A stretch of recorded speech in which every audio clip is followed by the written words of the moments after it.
America in the 1920s. The World War is over, and we are eager to get on with our lives.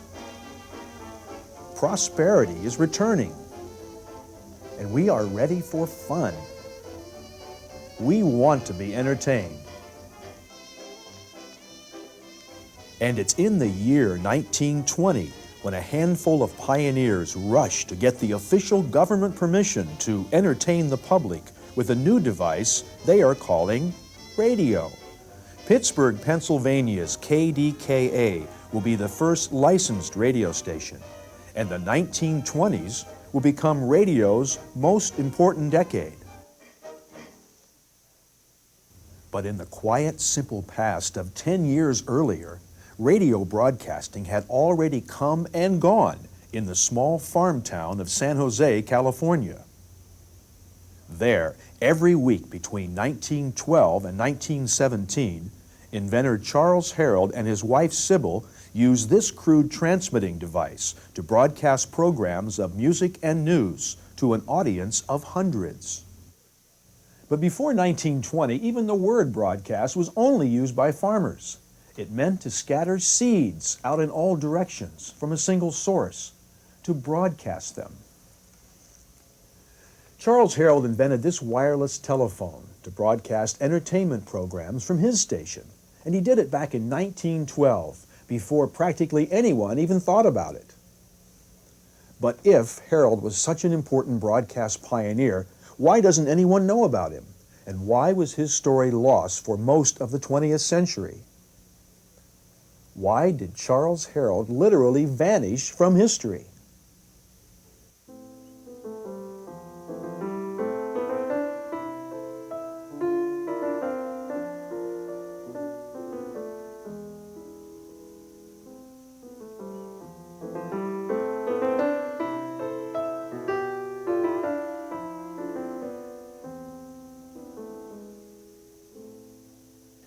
Herrold said, well, why don't we broadcast to the community, to San Jose, to the Bay Area, to California, and entertain them with music and give them news and comedy and do all kinds of things and make it a public entertainment, a public information source. Herrold's intent was to broadcast on a regular basis to a known audience, and in that he was first. There's no question about that, he was first. What I find particularly interesting about Herrold and why he stands out in my mind is that he starts early, prior to 1910, and that he continues all the way up to World War I when, for reasons beyond his control, he and others are taken off the air. The reason we know less about him today is he doesn't continue into the 1920s and the 1930s, again for reasons which today aren't particularly crucial.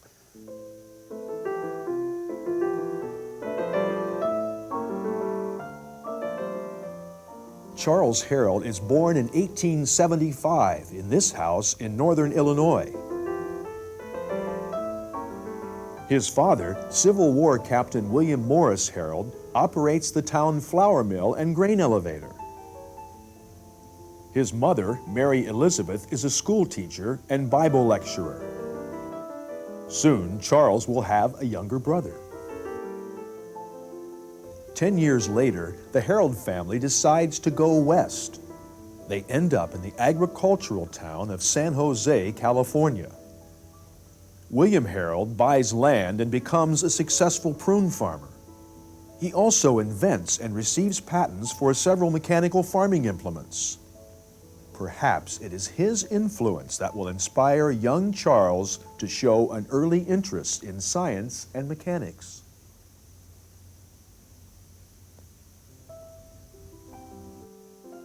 Herrold attends this high school between 1891 and 1894, and he impresses his teachers with a knowledge of many subjects. He writes music and plays the piano. He teaches chemistry to fellow high school students. He builds microscopes and masters photography.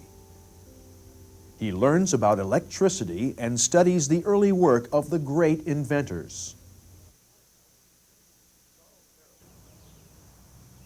Charles Herrold grew up in this house, built in 1888 by his father. Looks about the same as it did 100 years ago.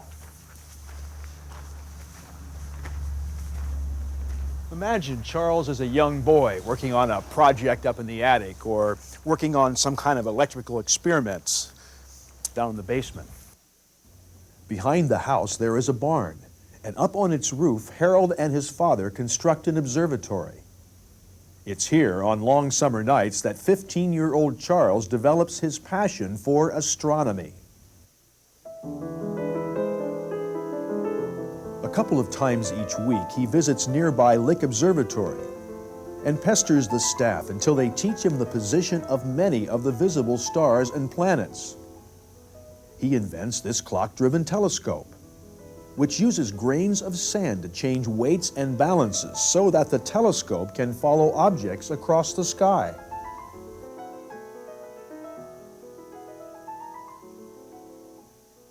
Next, 20-year-old Charles enters nearby Stanford University, intending to make astronomy his lifelong career. But when the only professor in the astronomy department leaves unexpectedly, Charles has to declare a new major. He switches to physics and turns in a new direction, electricity and wireless. It will be his future.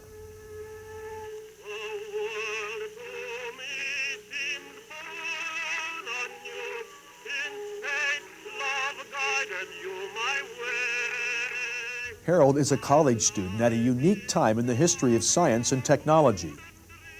The start of a new century with new inventions almost daily, and the coming revolution in communications.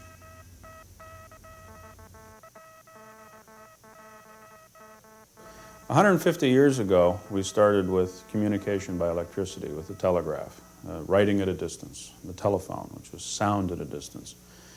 And with the spread of communications by electrical means and the research work that had been done by people like James Clerk Maxwell and Faraday and others, the idea began to percolate that perhaps it would be possible to communicate at a distance electrically, but without wires. Marconi in particular saw enormous commercial applicability for that, particularly for ships at sea, where you could not string wires. It became very, very significant in 1901 when Marconi succeeded in signaling across the Atlantic with the famous S, which was dit, dit, dit. With all the publicity surrounding Marconi's wireless, Charles Herrold can't wait to be an inventor himself.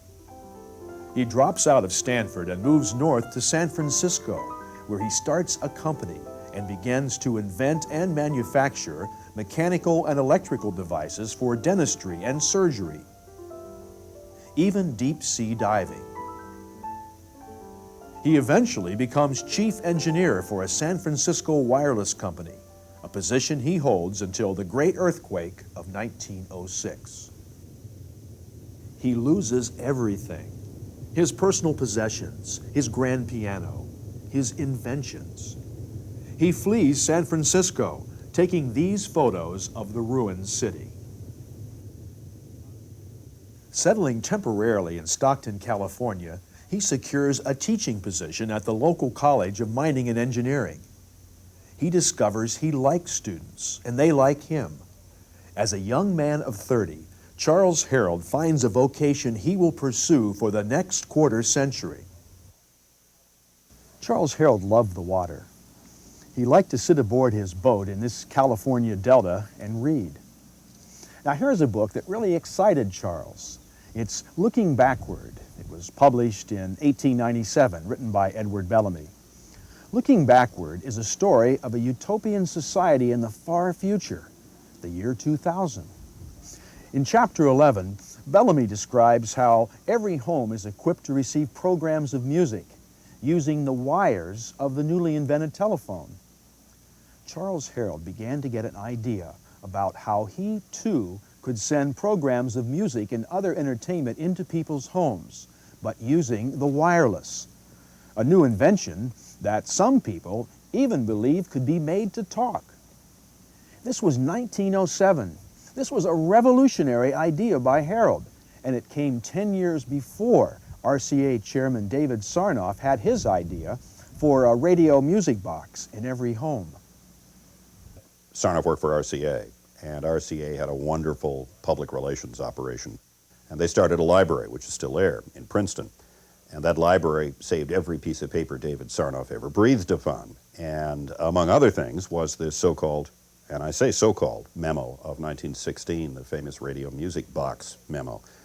So-called because some recent researchers have argued, in fact, it was probably written, but probably, in fact, written several years later, and only later on into the 20s or 30s, perhaps predated back to make it look like Sarnoff was unusually prescient. Will there someday be a wireless that speaks words instead of dots and dashes? At first, most inventors agree with Marconi, who believes that the wireless should be used for two-way business communication. The use of Morse code was an advantage. Most people couldn't understand it, therefore it was private. There are a persistent few who refuse to see wireless remain in its telegraph form.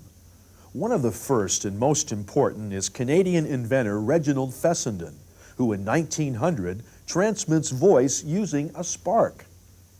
A Fessenden researcher has recreated that very first voice transmission. This is what it probably sounded like.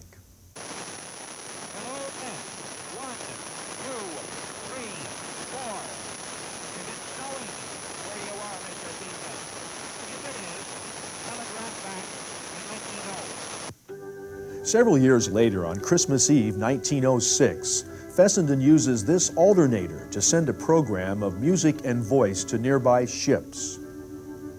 His historic transmission comes from this station. Many believe it was the first radio broadcast. Then there is Lee DeForest. Like Fessenden and Herrold, DeForest also believes that the wireless will someday talk. DeForest was very interested in sending music and sending, he started with opera as early as about 1908, sending things that could be appreciated from a cultural standpoint. I think he did foresee broadcasting in a way that many people attribute to David Sarnoff 8 or 10 years later. By 1908, Herrold wants to return to his family. He has plans to start his own school and to experiment with the transmission of voice and music using the wireless.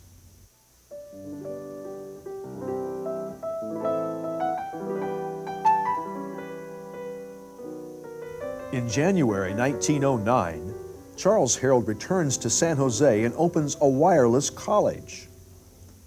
Known to his students as Doc or Prof. Herrold, he will be a major influence on several generations of young radio enthusiasts. Boys start out by hearing and reading about the exciting tales of young wireless operators, and they end up at the Herrold College as students.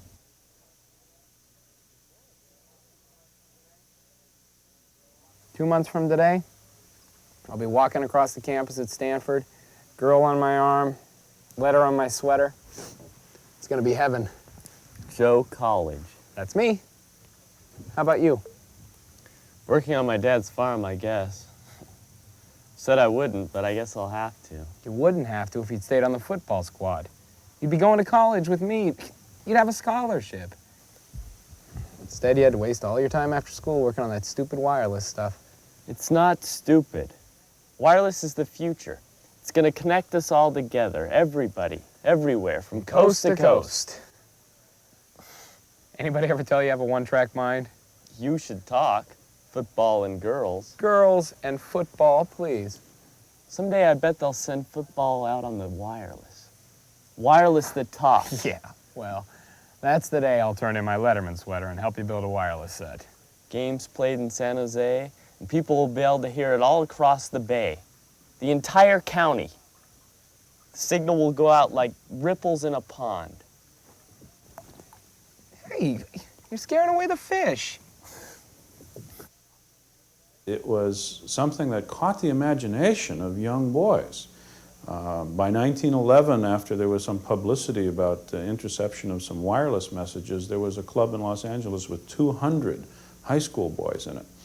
And so in this period, it became what in many ways computers have been for kids in the last 10 or 15 years. Herrold was an excellent teacher, and he wouldn't have attracted all those young men to take an interest in this thing called radio if he didn't have a special kind of curiosity and a way of demonstrating to these young people that it's an exciting thing to find out what's on the new frontier of knowledge.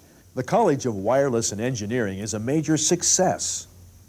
And so between 1909 and 1917, Charles Herrold spends most of his time training young people to send and receive Morse code so that they can get jobs as wireless operators.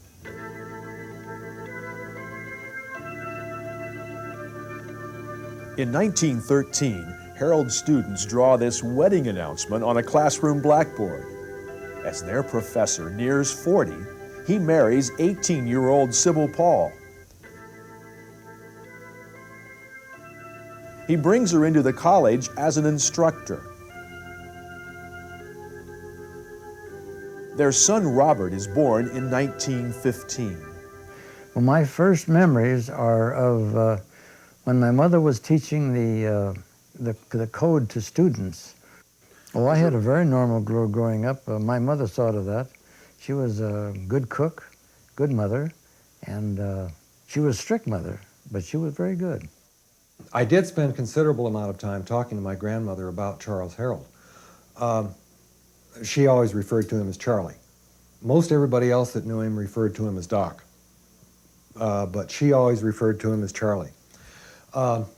She was quite fascinated with her early life with him, in that she had a lot of contact with the radio station.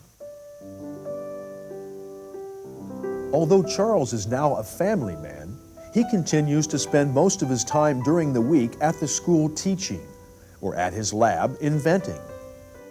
On the weekend, he used to love to be outdoors.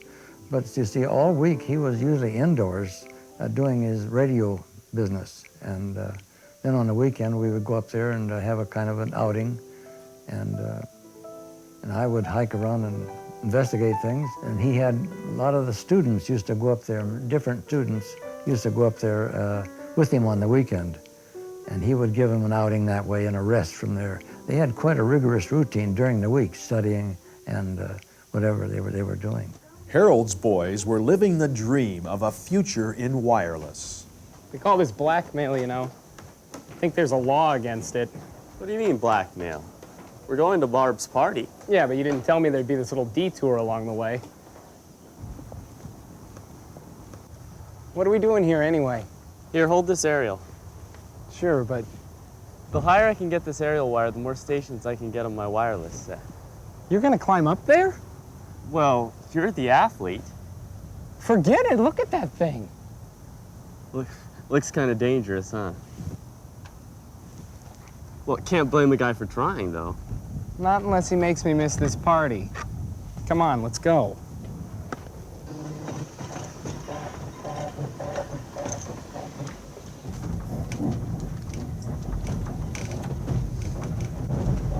Hey, didn't your dad say we could use his cabin whenever we wanted? You mean his place up in the mountains? Like way up high where your mysterious ether waves can be heard? Yeah. How'd you know? How dumb do I look? Don't answer that. Early Monday morning, it's back to school. But while his students prepare for their careers in wireless telegraphy, Charles Herrold now spends most of his time inventing ways to make his wireless talk. Well, we already had the model of the telephone after the telegraph. People had become used to using voice communication. Voice communication was capable of personal nuance. Point-to-point circuits was very important. You knew what somebody was thinking when you were talking to them in a way that simply was not true with respect to a telegraphed message. You had the words, but you didn't have the tone, the tenor, and even the context. So it was natural to seek to add to the power of electrical communication at a distance the power of the human voice. Herrold begins his voice and music transmission experiments in 1908 using the spark gap found in most wireless stations. He soon realizes that a spark will never be good enough to carry voice and music, and if his dream of sending entertainment into homes is to be realized, he will have to invent something better.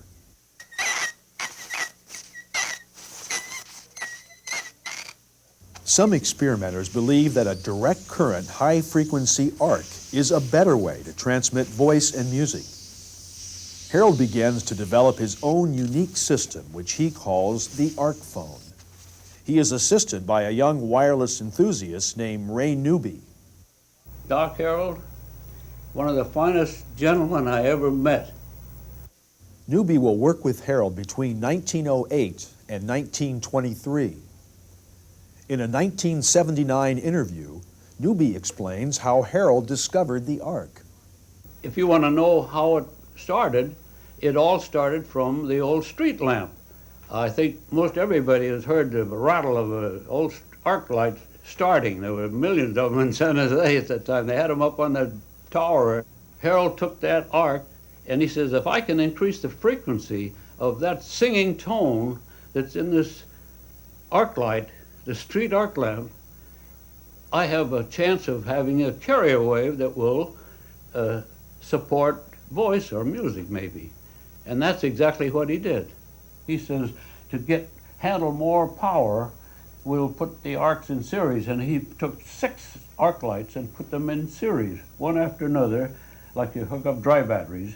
That same principle of the street arc light was used in here, but instead of having only 1, he used 6. And they were burning under distilled water. He even used alcohol in there. I was afraid he'd blow the roof. Burning arc lights underneath alcohol. He says that's safe as long as the alcohol doesn't evaporate. Power was taken from the streetcar line. The power, 500 volts DC, by tapping the line. We stole the juice there for a while. I wish there was a way I left to heaven, and I could speak to Mama every day. By 1912, Herrold has invented and received a number of patents for the pieces that will form the basis of his radio telephone system.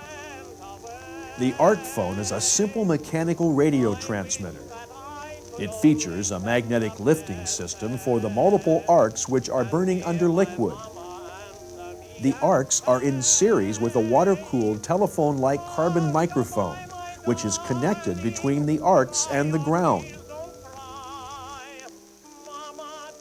Large antenna coils couple the arc phone to an outside aerial. I wish there was a way I left to heaven, then Mama would not seem so far away. Using the call letters FN and SJN, Herrold puts the arc phone on the air several hours every day, transmitting phonograph records and conversation from the Herrold College to a receiving station at a San Francisco hotel, a distance of 50 miles. While these are intended as two-way radio-telephone communication experiments, they are heard by hundreds of operators on the West Coast. Another station is set up at a local naval base to demonstrate the Herrold voice transmission system for the government. Both of these early efforts break distance records for voice transmission. We had no call letters at first. We just had to say, this is the Herrold station. We used to pick our call letters out of the sky. But then the government came in and had to have everyone listed, and you had to have a certain frequency and stay there. A major disaster gets the government involved in the regulation of wireless. When the Titanic sinks and 1,500 lives are lost, the Radio Act of 1912 is passed. It requires radio operators on most large ships to monitor the airwaves 24 hours a day while at sea. Herrold will hold several licenses. This experimental radio telephone license was issued to Herrold prior to 1916.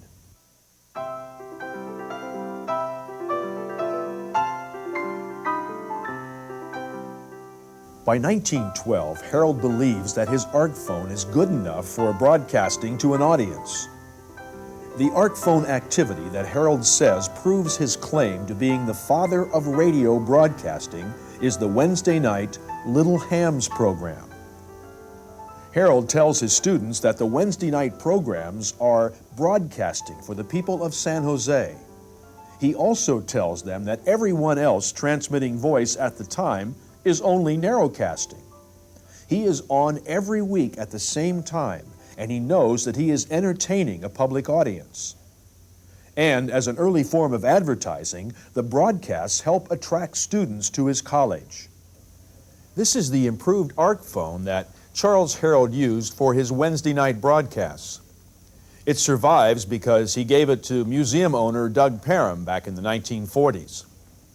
Imagine that it's 1912 and you're a disc jockey, and this is both your studio and your transmitter. When you wanted to make an announcement, you spoke into this microphone, but you had to be careful. You couldn't get too close or touch it because the microphone was in series with the high voltage used to generate the arc. And because the high voltage made the microphone heat up, it was water cooled. Circulating water actually ran through this microphone at all times. Now, if you wanted to play a record, you cranked up the phonograph.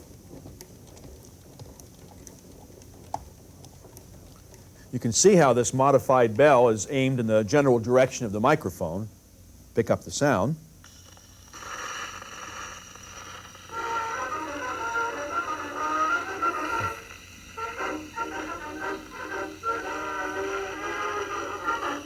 The major audience for these broadcasts were the young kids who built their own wireless sets, the young experimenters. They had to build their own radios. They loved it.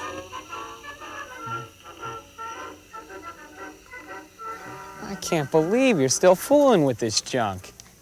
We've been up here 3 days, you haven't even been out on the pond yet. I've almost got it this time. You know where you can find me when you come to your senses. Wait a minute. Put these on. I only got 2 hands, I gotta untangle my line. So put the receivers on your head. You don't know what you're missing. There's a couple cute girls on the other side of the lake. I told them about you. Well, I didn't tell them everything about you. I didn't tell them you were crazy. But I did tell them... Jeez! You heard something, didn't you? What the hell is that? That's Doc Herrold's music. I did it. Are you trying to tell me that music is coming from that wireless college in town? That's exactly what I'm saying. Listen.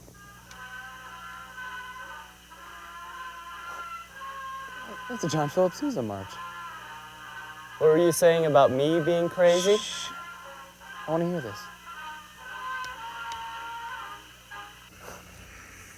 Plans were made ahead of time for the content of each show. Records were picked out, newspaper stories to read were decided on. Even contests were planned, with the winner getting a small prize like this little piece of galena used to make a crystal receiving set. It was called the Little Hams program because most of the listeners were young experimenters. But Herrold also set up radios in public places, and he and his students built receiving sets for friends and family. These Wednesday night broadcasts continued every week between 1912 and 1917. News of the broadcast began to spread. The audience grew larger. We get some idea of what the public thought about broadcasting from a 1915 editorial in the San Jose newspaper. Instead of recognizing this as a momentous achievement, as a revolution in communications, the San Jose newspaper editor deplored the fact that this could threaten a lifelike entertainment, that it was sort of an ersatz substitute for the real symphony orchestra. Every Wednesday night at 9 o'clock he would be on because he knew he had 50 or more listeners with crystal detectors to report to him. They'd call up on the phone, ask for records and what have you. The listeners were all amateurs that had crystal detectors listening to ships or code or whatever they could learn and read and find. And they were startled to find music coming in on their ears from this Herrold station. Oh, they'd call us right up and say, put on such and such a record, or play over and over.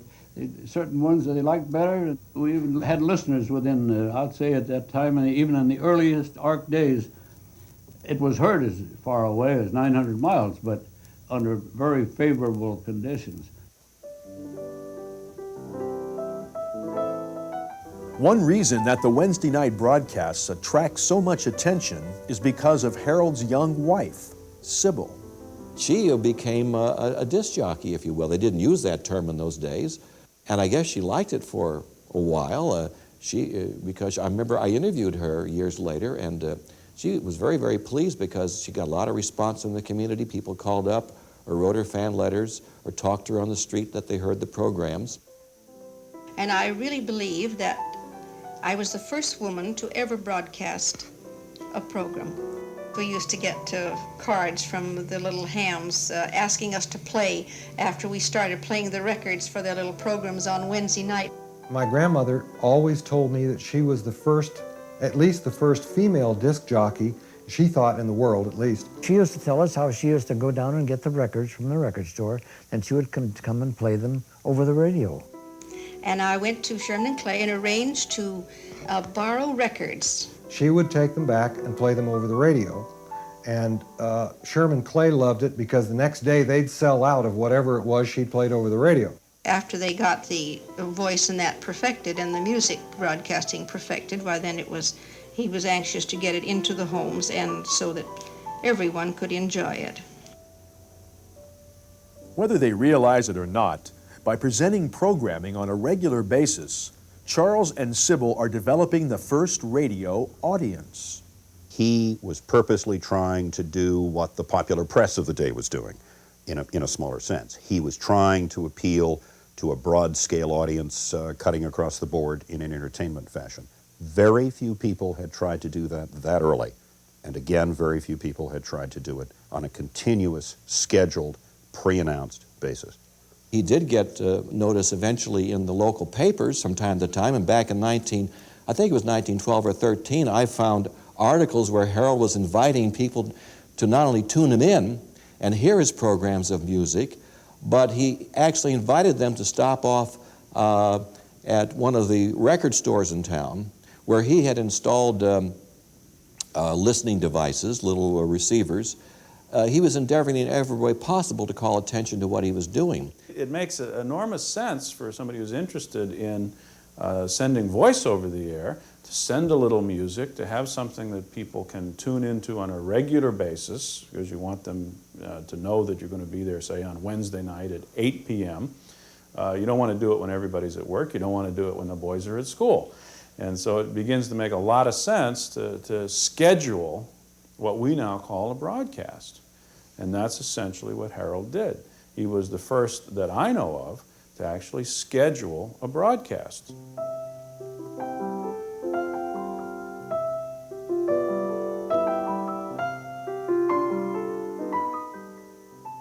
The other event that Herrold believes establishes his claim as the first broadcaster takes place in San Francisco at the Panama Pacific International Exhibition of 1915.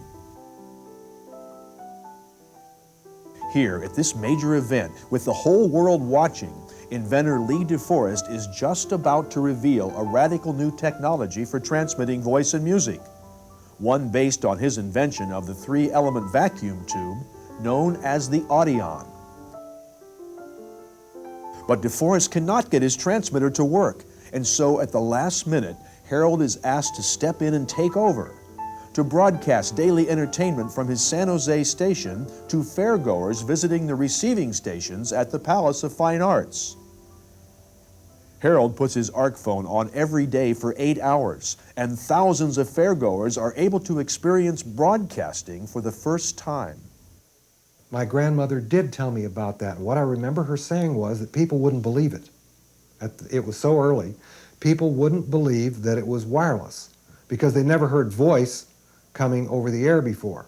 Not that they hadn't heard phonograph records, but that was a different story. That was right here on the table. And she said people would look in the back of the booth and look under the table because they thought sure that it was coming from there somewhere, or that there were wires coming that they just couldn't see. And they had to convince them that it was coming from 50 miles away in San Jose. In 1959, when I had the privilege to interview Lee DeForest himself when he was in his 80s, and asked him point blank, do you believe that Herrold Station deserves credit for being the world's first broadcasting station? He said, I certainly do. The broadcasts continue until 1917, and between broadcasts, Herrold's audience built wireless receivers. Can't believe you only had one dry cell. While I was at the hardware store, I picked up some extra aerial wire in the new issue of Electrician and Mechanic. What happened to girls in football? Hey, I still like girls. You want to know what you're doing wrong there?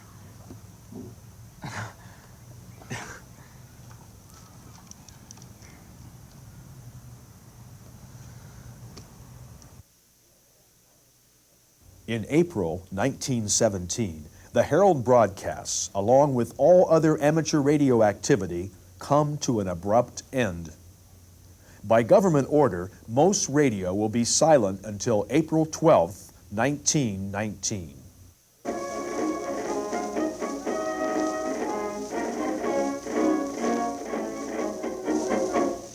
Johnny, get your gun, get your gun, get your gun. Back in on the run, on the run, on the run. The World War and the new draft lottery is going to turn these young boys into men overnight. This first war to end all wars is also going to have a major impact on wireless and radio. In the name of national security, the federal government makes all inventors work together and pool their patents so that better equipment can be built for defense communications. Many of Herrold's students go to war, and while too old for the draft himself, Herrold serves the war effort, working night and day, training hundreds of radio operators. By 1918, the fighting ends and the diplomacy begins. Our soldiers return home to a hero's welcome. Europe is stable again, and America is forever a permanent player in the international community.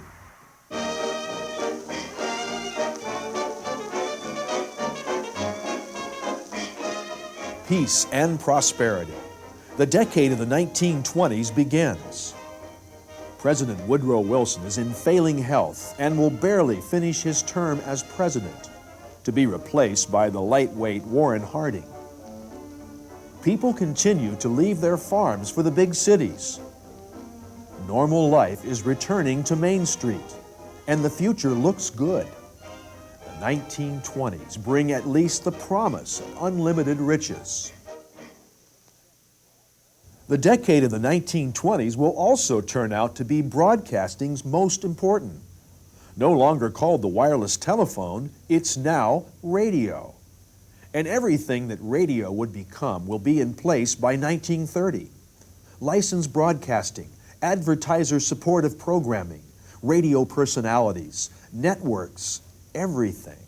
The 1920s will be radio broadcasting's defining decade. We are bringing you early election returns. North Atlantic states give a substantial lead to Warren Harding over James Cox. It's 1920 and the Commerce Department begins licensing broadcast stations. The first to get the official permission is Frank Conrad's KDKA in East Pittsburgh, Pennsylvania.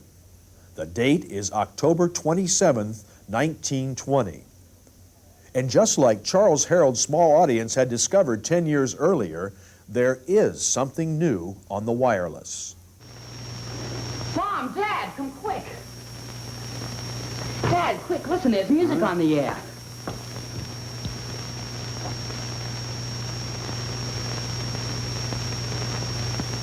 Well, if that don't beat the... Any idea where it's coming from, son? From Wilkinsburg, just outside of Pittsburgh. A Westinghouse engineer by the name of Conrad is sending it. Isn't it swell? Boy, will I have something to tell the fellas tomorrow. Well, when KDKA went on the air with those famous election returns in November of 1920, November 2nd, if memory serves, it was an era that when a station went on the air, it went on the air for perhaps an hour or so a day when there was a program, a very particular program or something to cover, or a baseball game or a church service. And then the station goes off the air, and perhaps it comes back on the air later on that same day. The 1920s also marks the beginning of the organized manufacture of radio receiving sets for the home consumer.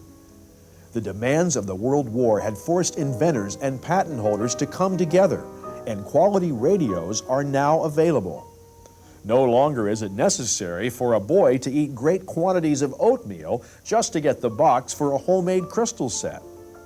After all, KDKA's major purpose for broadcasting is to get people to buy radios, built by its owner, Westinghouse. The humble crystal receiving set is slowly being replaced with better and more powerful radios using vacuum tubes. But the biggest change after the war is the technology of the transmitting device. While Charles Herrold had finally perfected his arc phone, essentially mechanical radio, DeForest, KDKA's Conrad, and others are now successfully using the vacuum tube as an electronic means of transmitting radio waves. And with the government licensing of broadcasting, the frequencies assigned to it are not compatible with the now obsolete arc system perfected by Herrold. So as broadcast radio sweeps the nation, Herrold has to throw away his life's work and build a vacuum tube transmitter before he can obtain his broadcasting license. He finally goes on the air in 1921 as KQW. But now, instead of being the only broadcaster, he is one of hundreds, trying to keep his station on the air, trying to find programming. Licensed radio broadcasting is in its first year, and as Herrold nears 50, it looks like a young person's business to this aging father of radio broadcasting.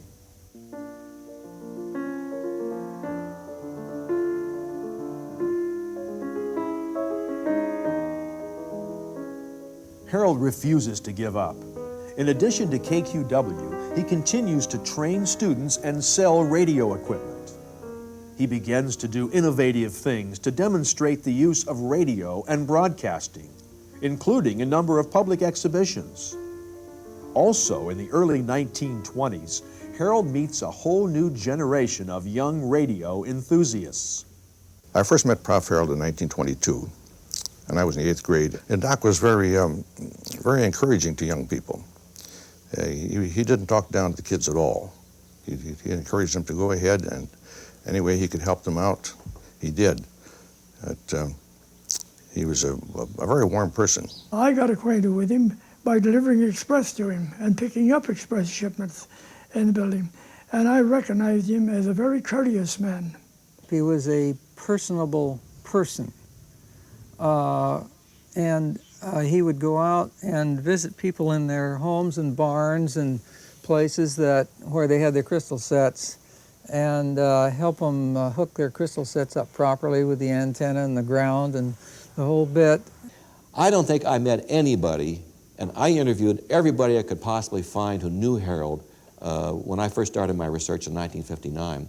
And I talked to a lot of old men who highly respected Herrold. I didn't meet anybody who didn't like the man. But being well-liked is not enough. Charles Herrold has no corporate backing and therefore little promise of making money from broadcasting. He stays with it because entertaining an audience still excites him. When I was a kid and I would wake up in the morning and see my crystal set up there, looking at it from my bed, it just looked beautiful to me. And I'm sure that Herrold was as eager to get up every morning and work on his ideas for transmitting out to the public. As an inventor, Herrold slows down. One of his final inventions is this involute inductance device, apparently a tuning coil to improve radio reception. He even invents a movable sign for the city streetcars. This complicated device is designed to be connected to the trolley wheels to mechanically change advertising messages as the car rolls down the tracks. It is never used. I'm a dreamer, aren't we all? Just a dreamer, aren't we all? In my dreams each night it seems my sweetheart comes to call. Broadcasting continues to grow up. It is now 1925, and radio has not only learned to talk, it's speaking loudly. No longer content to listening with earphones, now everyone wants a radio with a loudspeaker. By 1925, there are almost 600 licensed radio stations entertaining audiences with music and talk, and the advertising of products is providing the economic support for radio broadcasting. At the halfway point in broadcasting's decade, radio is maturing quickly. But while these are the boom years for broadcasting, Charles Herrold's fortunes are in decline. His twin obsessions of broadcasting and inventing will cost him everything. First, he loses his wife. She wanted a little more than just going up to the laboratory and conducting these experiments or even being on the radio. She wanted to go dancing, to go to the silent movies or to the theater, stage shows, vaudeville. It was the tremendous stress of his business that kept him away a lot of the time. He had to be away or doing things at night too, see, because of his many students. Sybil divorced Charles Herrold in 1924 and remarried less than 1 year later. New husband Henry True adopted young Robert and changed his name. Charles Herrold loses his son. Anybody is affected by that. In fact, you go to school one day with Herrold and you come back in the afternoon, your name is True. I can remember I was 12 years old. I've just gone into junior high school, Roosevelt Junior High School. And then I went down and had it done. And when you come home,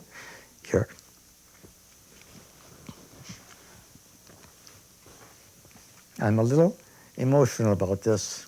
And so when you come back in the afternoon, your name is True.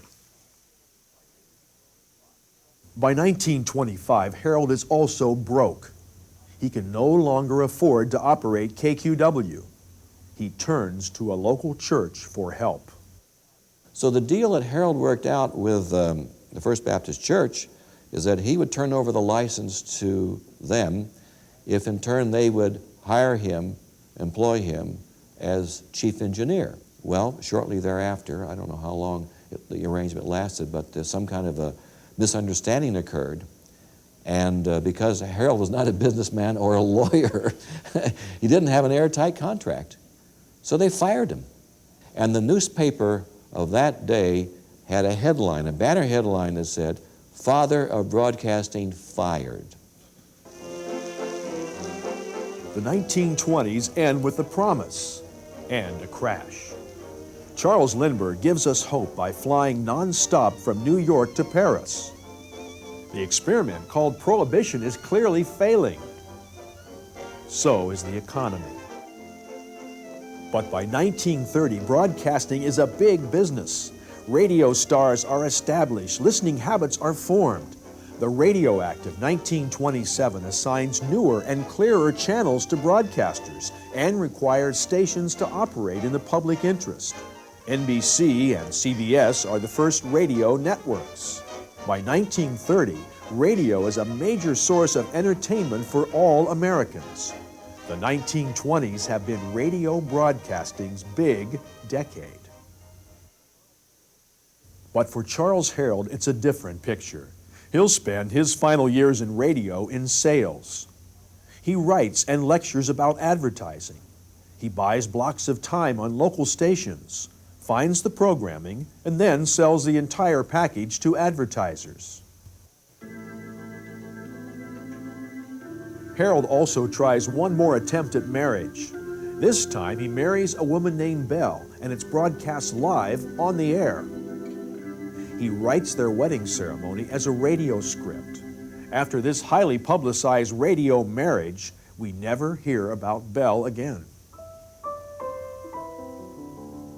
Mostly in the early 1930s, Herrold begins devoting his energy to proving to the world that he is the father of radio broadcasting. He writes letters to newspapers, and he tells his story on local radio. No one pays attention. In 1930, a grateful world remembers Marconi and Sarnoff for their contributions to the science and business of radio and broadcasting. Charles Herrold is about to disappear from history. I would say Herrold in his old age was a unhappy man because everything he had done apparently was not being recognized outside of Northern California. When Charles Herrold was doing his inventing and doing his initial broadcasting, nobody had the faintest idea that it was going to go where it went. It was almost like the talkies when they hit motion pictures. Everybody said this will never last. So Herrold was the first, but in a sense, he is less well known today than he deserves to be because he was too soon. This is Oak Hill Memorial Park in San Jose. It's the final resting place for Charles David Herrold. The father of radio broadcasting would spend the last 12 years of his life working a series of menial jobs. He would never invent again. He never worked in radio again. He lived in Oakland alone. In 1936, at age 61, he received a letter from the Oakland City Schools thanking him for working as an audiovisual assistant. During World War II, he worked as a security guard in the Oakland shipyards. Then in 1945, a final but unsuccessful attempt was made to recognize Herrold as the father of radio broadcasting. In a one-hour dramatization over radio station KQW, actor Jack Webb portrayed the life of Herrold. And for this program, an engineer was sent to Herrold's house to preserve on acetate disc the only surviving recording of Herrold's voice. I am particularly proud that the dream we had for radio as an entertainment medium has materialized. I am happy to have been the first man to broadcast radio entertainment on a regular schedule. Just 3 weeks after leaving this Oakland house for a nearby rest home, he dies at the age of 73 of heart failure on July 1st, 1948. The Charles Herrold story might have ended here forever had it not been for Professor Greb. After extensive research in the late 1950s, he organized a celebration to honor Herrold and arranged to have placed historic markers at the site of the original broadcasts. What I learned from personally talking to radio pioneers and looking at the printed evidence as available to me in newspapers and other documents, including testimonial letters, I'm convinced that Charles David Herrold was the father of broadcasting. I would argue that he certainly is a father of broadcasting. He's not the father of broadcasting any more than several other people who use the same title. But he certainly is a father. This is an offspring that has lots of parents. So when we look at Charles Herrold's place in history, I do believe that Charles Herrold was the first broadcaster. And if he wanted to be known as the father of broadcasting, I think that we should let him be known as the father of broadcasting. It's exciting when you realize that we can trace this modern radio station with its compact discs and these little digital tapes all the way back to Charles Herrold's broadcasts in 1912. But history has ignored Herrold. Now maybe he would have been better known today if he had lived in one of the great population centers on the East Coast or worked for a big company like an RCA or a General Electric. And he also spent too much time working on the wrong technology. Still, we know this, that Herrold was the first to broadcast on a regularly scheduled basis entertainment programming to an audience. Don't you think Charles Herrold deserves a better place in the history of radio broadcasting?